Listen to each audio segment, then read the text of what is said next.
the one question that changed everything when it came to overcoming negative thoughts. It's what's a more helpful thought? Not groundbreaking, I know, but honestly, this is life-changing for me because it's just more helpful. I used to have so many negative thoughts that I would label.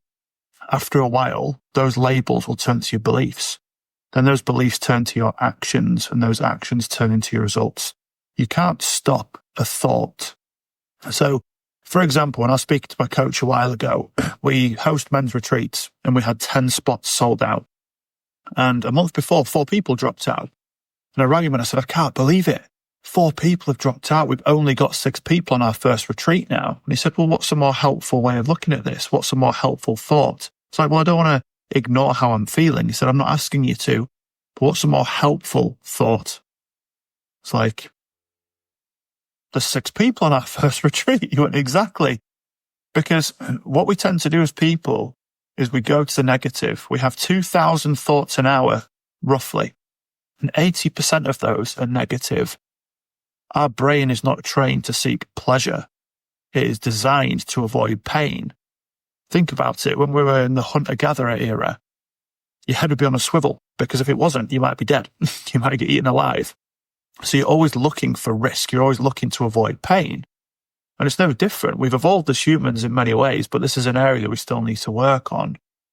So he said, what's another helpful thought? I was like, we're going to get more time with the attendees. Yeah. We're probably going to get a bigger impact because we've got more time with them. Yeah.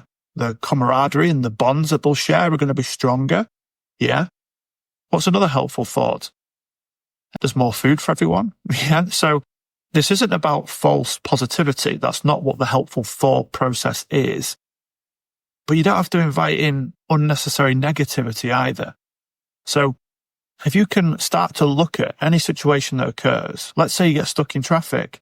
Oh God, this is so annoying. But you're part of traffic, right? So there's not really a need to get that frustrated. But also you go, well, I've got more time on my hands, so maybe I'll listen to a podcast.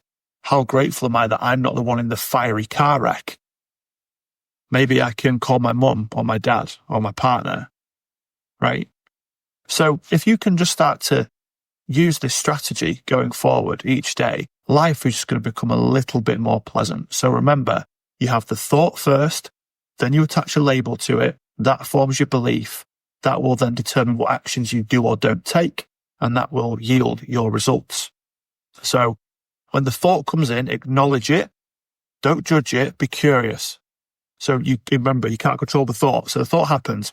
Oh, I'm such an idiot. Pause. Oh, that was a strong thought. I was, quite hard on myself there. So what's a label? I'm not a complete idiot. I just messed up on this one occasion and I can rectify it. So what's the belief then? That I'm capable of making changes even when I make mistakes. Okay, so what's the action going to be today? I'm going to learn from it. I'm going to use a new strategy and I'm going to move forward. What's the result? Much more improved. You see this with sports stars, tennis players, golfers. They hit one bad shot and some of them are just, oh, never mind. Some people go absolutely berserk. And typically the one that goes berserk doesn't have as good an outcome as the one that can remain calm under pressure and allow themselves that breath and that pause. So I invite all of you today not to judge the thought when it comes in, allow it to be present, label it with something more helpful. That will form the belief. Then you can take a better action. Then ultimately your results are going to improve drastically.